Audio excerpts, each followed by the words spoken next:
జగములు రక్షించే సకల జ్ఞానమూర్తి. ఎవరింట తాను కొలువుండునో కలుగును వారికి కీర్తి.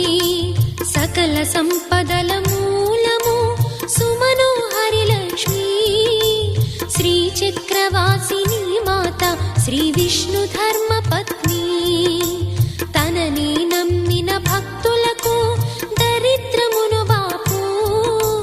కొలిచెడి వనితల కొంగులలో బంగారము నింపు.